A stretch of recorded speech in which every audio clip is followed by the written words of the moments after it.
There you go, brothers, and the occasional sister. Geez, I'm starting to look as about as bald as our Prime Minister. No one's that bald. Anyway, welcome to part 2 of Frosty the Pig Dog. We'll go inside the hut and we'll get yarning. Oh, she looks good. This beautiful contribution here came from Mag Kiwi. Thanks, Craig. His partner Siobhan did that. Isn't it beautiful? It's a bed for guests, and tonight my mate Kim Swan, she's staying here. And there, that's the famous Macpac. 44 years old, that one. Bought that when I was 15. Frosty the Pig Dog. So Frosty belonged to a guy called Mel, who was a bit of a wheeler-dealer, entrepreneur, businessman, horticulturalist from Australia, who's no longer with us. He's departed this life, so I can use his name, but I can't use some other names, because some of those people are still alive, and some of them were sort of relatively hardened characters, if you know what I mean. I was 15 years of age, and for this story to make sense, you really need to have seen part 1. Some of you have seen that, so you'll know where we're at. If you haven't, check it out first, and then come back and watch this. So, we're at the point now where I've basically been told by Mel, okay, on your bike, here's $100, thanks for looking after my dog. And I went back to my hut down by the river, the Motueka River, where I was living. And I had, at the time, this rucksack. It was all I had in my whole life on that, this very same rucksack. One of you said I should have photos and things to go on the story, but I didn't have a camera then, and this and my knife is probably the only two things I got left from 45 years ago. It's amazing I've even got that. Down the river, I met Dirta, Sonia, Sibyl, and Inga. Well, not quite true, actually. I first of all met them in the Abel Tasman National Park. The second time I met them at the river. The first time I met them in the park when I was walking through there, and the second time they came to visit me because I told them where I was and they found me. I took a shine to Dirta, and I ended up going back into the national park with them after they came and met me at the river. We all went back in there, and I taught them some things on survival, on how to gather food, what plants you could eat, what you couldn't eat, what you could use for medicine, how you could catch fish, how you could trap crabs, and lots of other little things that I had learnt because I'd grown up in the park. And the whole time I was looking at Dirta, who was about 21 and I was 15, and I was thinking, she's beautiful, blonde, tall, strong German woman, and she wasn't looking at me at all. One night we all sat around the campfire, and Sibyl, she was the sort of manly one of the four, and she said to me, we normally don't associate with men, but because you're only a boy, we're associating with you. I was like, oh, all right, okay. That dented my ego a bit. I said, why is it? And they said, because we don't like men. Oh, okay, that was interesting. So this was my first introduction into lesbianism, and also, I was going to say sexism, I guess, because they were sexist against men. But I wasn't considered a man, I was only considered a boy. The trouble was, I felt like I was a man, and I had manly things going on in my mind towards Dirta, which she had not going on towards me at all, but she liked me. So we hung out together, and Sibyl didn't like me at all, and Sonia was Inga, Sonia, Dirta, and Sibyl. That was their names. Anyway, they gifted me a book, The Hobbit, by J.R. Tolkien. Tolkien, is that the right name? Not sure. Can't remember the name. I'm not a reader, and wasn't much of a reader. It's one thing they gifted me after I spent some time with them in the park. But Dirta said to me, should we go on an adventure? And I said, hell yeah. So we went up the Marahau Valley, and we stayed on the Marahau Valley commune. And there, I discovered that Dirta didn't like men at all. But one night, and our job on the commune was making bread. We had a little wee hut that we were staying on, and one night there was 3 coal ranges in this hut, and so we're cooking bread in these coal ranges. And one night it was like very, very hot, and we'd make the bread. It was summertime, so we'd make it late at night when it was cool. And we were making bread, and next minute I turned around and Dirta was completely bloody topless. And I was like, oh, shit, and she was sweating. And she said, oh, it's so hot in here, eh? And I was like, yeah, let's get off our clothes. It's really hot. I'm hot too. And I couldn't take off my clothes because if you're a man and you're aroused, there's some things you can't hide. And at the age of 15, you definitely can't hide that. So I had to keep my pants on. But she was just like, oh, free and lovely, and I'm just a boy, I'm not a man. And I'm thinking, holy shit, this is really difficult. Excuse me, I've got a bit of hay fever from the hay in the paddock, and it's really making my nose itch. So I'm looking at her, and just driving me crazy, and nothing's happening. Anyway, we finished making our bread, and that night I'm in bed thinking about her. I wanted to go to her bed, but I didn't really think it was going to happen because she didn't like men. And she said, "Hello," when I was lying in bed, and I went, "Yeah," I was already awake. She goes, "Will you like to come and rub my back?" Chung! You didn't have to ask me that twice. I was there like a rocket. Bang! So I was rubbing her back, and she said, "We used to do this at night to help each other sleep." So I did this, and then she fell asleep. And then I had this beautiful woman who was naked asleep, and I was awake. And I was like, "Oh, what am I going to do now?" I went back to my bed and did what any 15-year-old would do. Use your imagination. Yeah, spend some time alone. Let's put it that way. Nothing ever happened with Durda. Next day we got up, and there was lots of drugs on the commune. And there was a guy, and there was this building, I think it was either octagonal or hexagonal, I can't remember, a big building. If you've been on that commune, it's probably still there today. And there was some guy there, I think it was American. And he liked Durda too, and he was trying to hit on her, nothing happened. And he gave us a big spliff to smoke. And I got whacked off my face. And then he gave me some amyl nitrate, which I'd never had in my life before, which is the antidote to cyanide, which you shouldn't take. But being 15 and being stupid, I took it anyway. And I sniffed it. And my heart went real fast, and I just burst out laughing 100 mile an hour. Now this guy was trying to hit on Durda. And I liked Durda, and I could see he was trying to hit on him, but I was only a boy apparently, so nothing was going to happen there. And he was a man, and she was like looking for me for protection, and suddenly I felt like the big man. And she came up to me, she says, "Oh, he's always trying to put his hands on me and touching me, can you help me?" And I thought, "Oh, I don't know if I can help you because I'm only a boy. Only a man could protect you," was going in my head. But suddenly I became a man, and suddenly she saw me as a man. And I said, "Too right, I can help you." And I went up to him, I said, "Buddy, keep your bloody hands off her." And he was like, "What are you going to do, boy?" And I said, "I'll show you who boy is." And he said, "You're a guest here." And I said, "Yeah, and you're a host, and you're not a very good one either. Keep your hands off her. Otherwise there'll be bloody trouble." And he was older than me. You could see him sizing me up. And to be honest, I was a crap fighter when I was a kid. I lost a lot more fights than I won. A lot more. But I called his bluff. And from then on, Durda and me were like that. She was like, I was her protector. But every night, she'd go to sleep when I rub her back, and that's all that ever happened. And it was fucking frustrating. I can still remember the frustration. Anyway, eventually, they all came back together, the four of them, Durda, Inga, Sonia and Sybil. And that's when they actually gifted me the book, The Hobbit. And we kept close proximity to each other. I'm just trying to think of how it went in Motueka. They were staying somewhere and I was down at the river again. Oh, that's right, I threw a big party, and I was selling tobacco and palming it off as dope to all the tourists. And I had a big party, and I put down a hangi, and I got a sheep that had got caught stranded on the island, and I'd cooked that up at the hangi, and everybody came from miles around, including the bloke that owned the sheep, and he was pretty bloody good about it. And he went up to the fence where it hung it over, and the tag was still in the sheep's ear. And he goes, "Oh, it's very nice mutton you're cooking up there, son." And I went, "Yeah, it's pretty bloody good." He goes, "Yeah, it's mine." And I said, "No, it was trapped on that island. It wasn't on anybody's farm." He said, "It's got a tag in it, so yeah, that's my tag." And I said, "Oh, I'm sorry." I can't remember quite what happened after that. I know the police weren't involved in that one, but the police were quite often checking on me for other things because I was a little prick. I mean, I was stealing food, mostly food out of people's gardens. And that sheep, I figure, was free game. There's something in that story I can't remember. Have to remember there's a lot of electric broccoli being toked at that time, and so it does affect their memory quite a bit. There was something else happened around that, but I'll probably some other day it'll come back to me. I've already told that story before, so if you know that story, remember what it was and remind me, because something else happened that day. Anyway, let's get to the cut of the chase, because this is about Frosty the pig dog, and we've got to really do a big circle to get there. I'll pause for a minute, because I'm getting a dry mouth. I need to have a drink. Right, that's a bit better. Getting a bit parched. So I was missing Frosty, and I was thinking, I'll just go back up to the hut. I know where it is. I'll go back up there, and I'll go and see him, and I'll see Mel.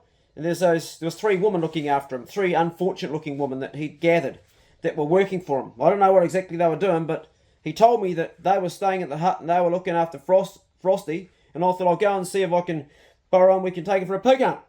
So I used to run on those. I used to run everywhere. And I only had bare feet, so I left my hut with all the gear in it and went for a run down the street and finally got to the farm where the hut was. and I could see, it was summertime, I could see Frosty tied up outside, panting, and there was no water in his bowl. And I couldn't see anybody around. It was completely dry, and he looked dry, and he like wagged his tail, and his head was limp, and he looked terrible condition. And he had a sore on his arm, or his leg, on his front leg. He had a big sore there, and he looked in terrible condition. So the first thing I did is I filled his bowl up, and he drunk the whole lot. He was fucking dehydrated, and I was angry. I was like really angry. Frosty, it's good to see me, and I felt him, and he was skinny-ish. He was like really, he lost a lot of weight, and I had nothing to feed him at all. I had nothing on me, and he just drank all the water. I filled his bowl up again. He drank a second bowl. He was so dehydrated, and I patted his head and that there. And I went inside, and when I went inside, there was the three women that were supposed to be living there, because there was 2 rooms in this hut. There was like a main room, and which also had the sleeping room on it, part of it, and then there was a big washroom which had cold water and a bath in it. And that was all it was. But there was nobody in there at all. And there was all these tables with all of these lots and lots of bullets. If you're electric broccoli smoker, you know what I mean, like tinfoil rolls all rolled up. Lots and lots of tables and stacks, and there was heaps and heaps of bags of dried dope and stuff like in packets, and just something was going on big in here. And then the door closed behind me, and there was this big fat woman, and she was one of the 3 unfortunate women. She goes, "What are you doing in here?" And I said, "I come to see Frosty and Mel." She said, "You're not allowed in here." And I said, "Well, I only come to find out Mel." And I said, "I don't really care." I said, "Frosty's skinny and he had no water. Who's looking after him?"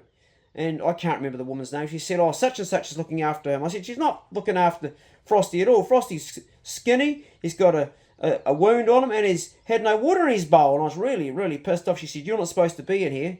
And I said, "Well, I am in here." And I said, "No, I'm going to take Frosty because you guys aren't looking after him." I said, "Where are the other 2? And she said, "You can't take the dog. It belongs to Mel, and Mel's going to be back." I said, "When's Mel coming back?" She said, "In 2 weeks. So Mel had been away for quite a while. I said, "If Mel sees Frosty in that condition, you guys are going to get what for? Because that's his dog, and he says it's a special dog."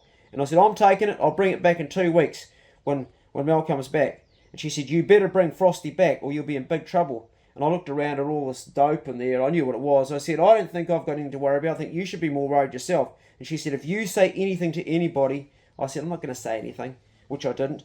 And as I left, she said, "Oh, here, take one." Now, she gave me a bullet. And I wasn't stupid. I knew that if I'd received that bit of dope, that I would have then received drugs from her. And even though I was 15, and I didn't mind the odd gasp and giggle and choking on a joint, I knew that if I received that, I would have received drugs. And I said, "No thanks, I don't do drugs," which was a lie, and took the dog, left. When I got back to my place, the first thing I did was I had some rabbit that I'd killed, and I actually used to snare rabbit. And for those of you that want to know how snaring works, you need on average between 18 and 20 snares to catch one rabbit. That's the number you've got to put out. If you're using wire, it's better than flax. Flax is free. You can also use catgut, but the best thing to use is wire. And there's a whole number of ways you can make snares, but I was pretty good at snaring. Actually, that's bullshit. I was pretty average at snaring. Some guys are better than me, but I catch enough to get a feed.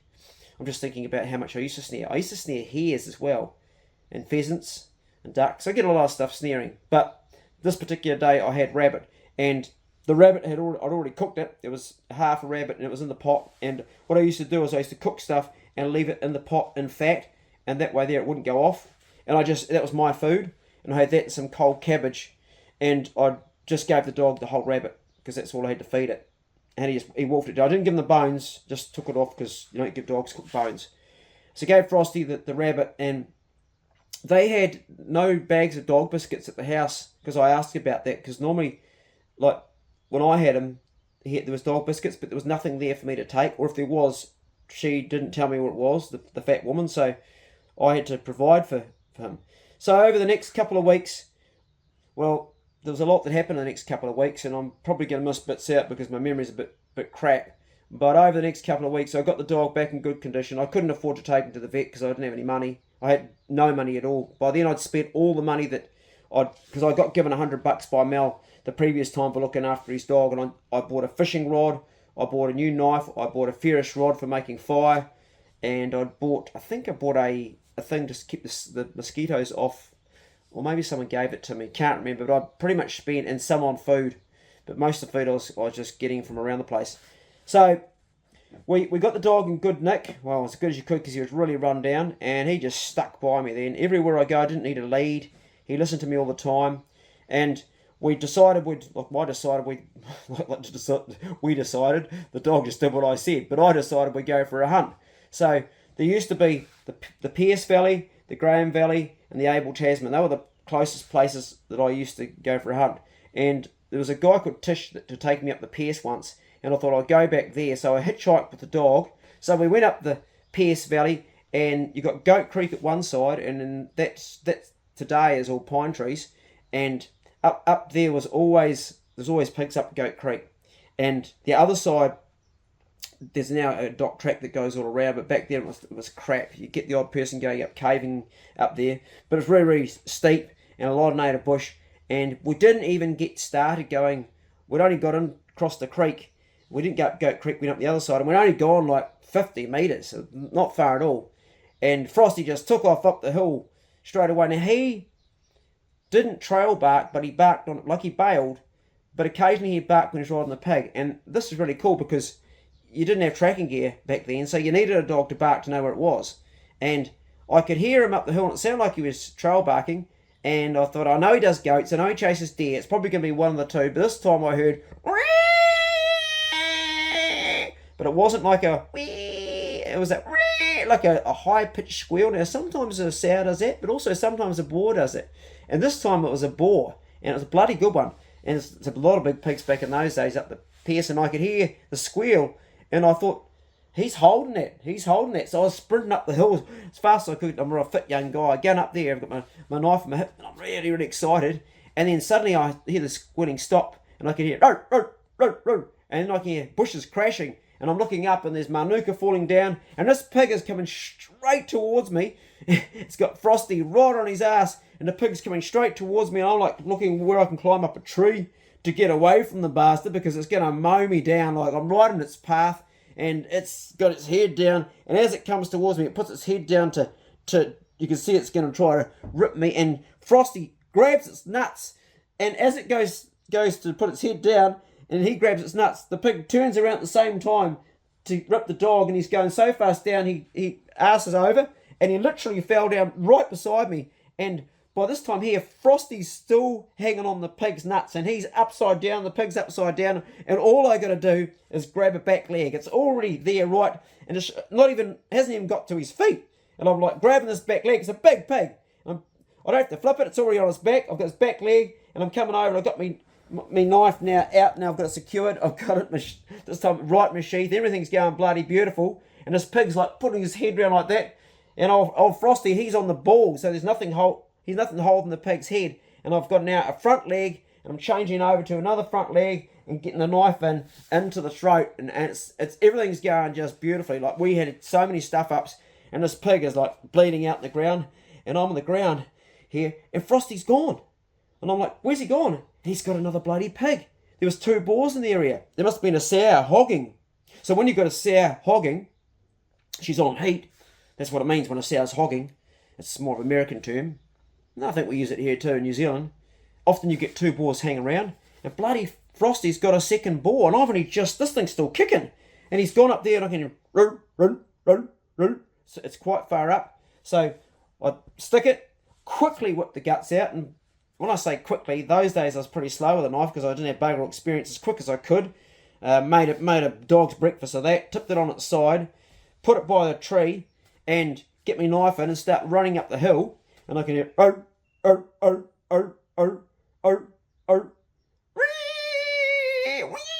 I thought, that's a piglet, that's not a boar.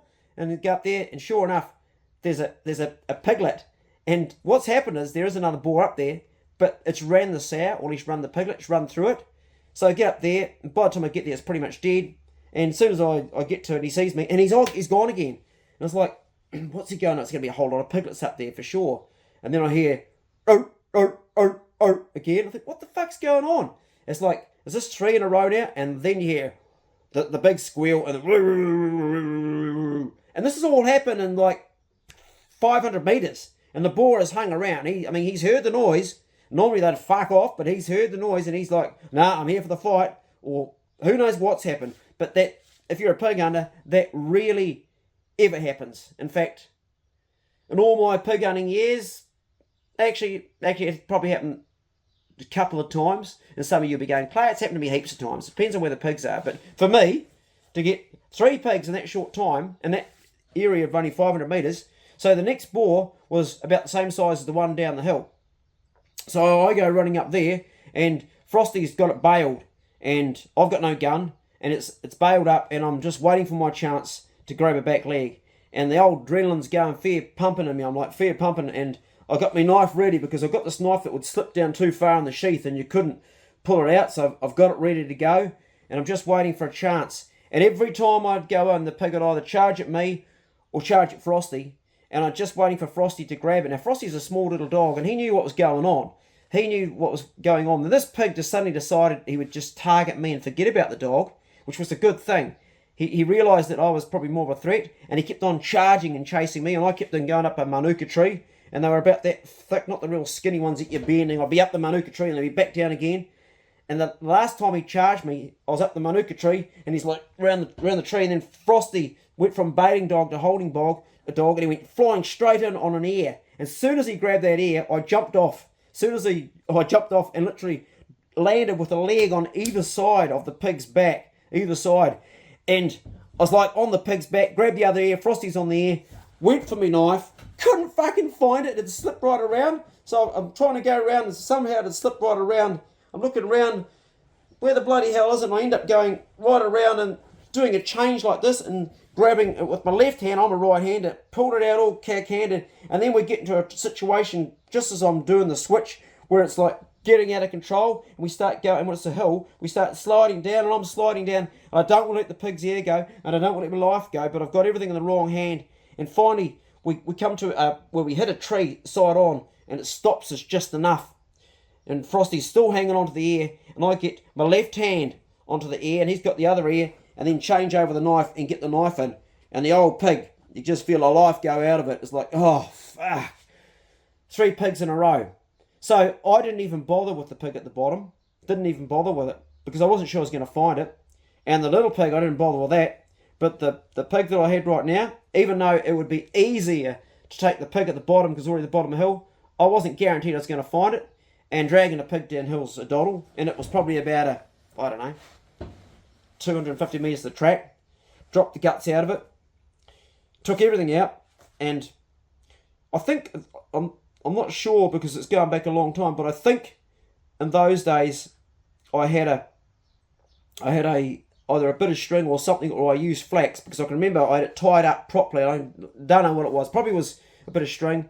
And I got down, and when we got down, we tramped out to the main bit, and there was a couple of old house buses there, and that's where I ended up staying the night and getting absolutely smashed off my face again. There was this guy in there who looked like he was about 100, and he saw me with the pig on his back, and he's like, oh man. He was a really old guy with wispy hair and sort of a wispy beard.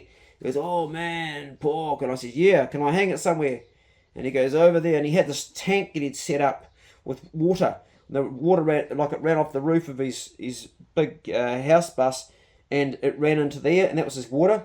And so I hung it behind there, put a cloth over it to keep the flies off, and I gave meat to him. And there was another person next door. There was a woman who was so big, she struggled to actually get up her stairs of her house bus. She was really, really big. And she was also, when I say big, she was also tall. She was a really big woman. And she had a partner, and he'd been up the creek looking for gold, and he came home, and he was really, really skinny. I remember him. He was a real skinny guy, and he saw the pork, and he said to his wife, would you like a bit of that? And I was thinking to myself, she could probably eat the whole bloody thing. Frosty got, of course, the good stuff. He got the heart and the liver, and I took a whole lot of meat back home with me, and we took like the 2 main legs and got back to camp. Finally, the time came up when Mel was coming back from where he'd been doing business, and I went round there to where the house was, and all the 3 women were there, and I went back with Frosty, And he looked at me and was like, "What have you been doing with my dog?" And I said, "Mate, these people have not been looking after your dog." And he said, "Really?" And I said, "I come around here to see Frosty, and he was skin and bone. And he had a sore that needed some attention, and he had no water at all, and he was dehydrated, and he drank like 2 bowls of water." And he looked around at the one woman that was supposed to look after it, and he looked at her, and he said, "Is that right?" She was like, "Oh, I don't know." And he looked at me, and he knew I was telling the truth, and he was really, really pissed off with her. You could just see it. And I could see he was containing it. Now, what they were doing was they were getting lots of dope, and they were making into bullets, and they were dispersing it throughout Motueka and that. But they were doing this in lots of places, because he was going over the west coast, and he had a jet boat, which he had this. When I first met him, he had a Jeep, a flat top. You could put the top down, and when I say top, that it was a convertible, but also you could put the front window down, and that's all he had when I met him. But this time now, and we're going back a little bit in the future, he'd bought himself a jet boat, and I'd wanted to go with him because we could go pig hunting up the Ngangahua River with a jet boat and get to all these cool places. But he was using his jet boat for something else. He was using it for plants, and Frosty that was his sort of thing. We're going pig hunting, and that was his alibi or his story all the time. What happened was he got ripped off by all these other people. They turned up one night and they took all his gear. And when that happens, if you're a drug dealer, you can't go to the police and complain. And I know the names of the people who they were, and because he was those fucking such and such guys. So they were also growing. So the next thing he did now, and this was the following year, because I went back the following year. This was that season. The following year when it was the growing season, in the interim, he'd trained his dog Frosty to smell out dope. And dogs are bloody incredible. And Frosty would get massive rewards for smelling out where dope was. And so I'd gone up to Te Puke to do the kiwi fruit up there for the season. And I'd come back to Motueka. By this time, they weren't growing tobacco anymore. They were doing apples and pears. And I was working for a guy called Tony Fry and then a guy called Peter Fry. Actually, his son, Josh, was my boss. And I actually met him a while ago in Mapua having a coffee. It was really cool to catch up with him. But when I went back there, Mal was back there again. And I was so good to see him. I was living down River Road in a little hut with a guy called Malcolm, who was a hippie that had tattoos all over his body, and he had a scar that went across his face, right there, and he only had one eye. The scar went down there, and it went right through his eye, and there was no eye there. And he was only a real short, ginger-haired guy, covered in tattoos. Now, that's a story for another day. I'll tell you some stories about Malcolm, but I got back there and met Mal, and Mal had trained Frosty to sniff out dope.